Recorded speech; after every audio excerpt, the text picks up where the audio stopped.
ఈ cast iron అంటే ఈ ఇనుప పెనాన్ని రోజు మా ఇంట్లో దోస, పెసరట్టు లేదా చపాతీ చేయడానికి వాడతాను. ఇప్పుడు ఈ క్యాస్ట్ ఐరన్ పాన్ గురించి ఎందుకు చెప్పాల్సి వచ్చింది అంటే, నా ప్రీవియస్ నాన్ స్టిక్ పాన్ చూసి చాలామంది ఏ నాన్ స్టిక్ పాన్ కొనాలి అని అడుగుతున్నారు. కానీ మార్కెట్లో చూస్తే చీప్ నాన్ స్టిక్ పాన్స్ కూడా చాలా అవైలబుల్గా ఉన్నాయి. ఇవి అస్సలు సేఫ్ కాదు. అంతేకాకుండా డ్యామేజ్ అయిన తర్వాత యూజ్ చేస్తే రిస్క్ ఇంకా ఎక్కువగా ఉంటుంది. అలా అని మంచి quality good Teflon coating pans అన్నీ కూడా చాలా ఎక్స్పెన్సివ్గా ఉంటున్నాయి. అవి కూడా మీ యూజెస్ని బట్టి కోటింగ్ పోయినా, స్క్రాచెస్ పడినా 3 to 6 months లోపల రీప్లేస్ చేయాల్సి ఉంటుంది.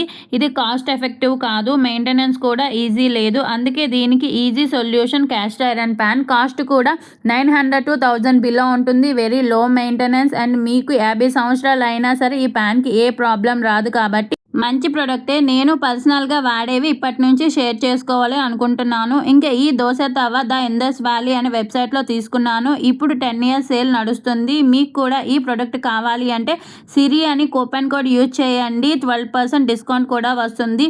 దోశ తవ లింక్ కావాలంటే ఫాలో చేసి లింక్ అని కామెంట్ చేయండి. డైరెక్ట్గా డిఎంలోకి షేర్ చేసేస్తా. Thank you for watching.